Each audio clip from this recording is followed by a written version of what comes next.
ભગવાન બિરસા મુંડાની 150મી જન્મજયંતિ નિમિત્તે જામનગર ટાઉન હોલ ખાતે પણ રાજ્યમંત્રી રીવાબા જાડેજાની અધ્યક્ષતામાં કાર્યક્રમ યોજાયો હતો।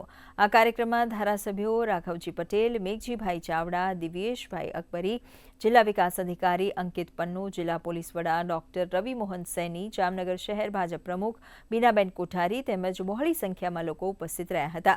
કાર્યક્રમ દરમિયાન કુલ ₹1,773.61 લાખના 54 પ્રકલ્પોનું ખાતમુહૂર્ત અને 2,449.92 લાખના 106 પ્રકલ્પોનું લોકાર્પણ કરાયું હતું। આ કાર્યક્રમમાં ઉપસ્થિત સૌએ ધરતી આબા ભગવાન બિરસા મુંડાના જીવન ચરિત્ર પરની ફિલ્મ નિહાળી તેઓના જીવન વિશે વક્તવ્ય રજૂ કર્યું હતું।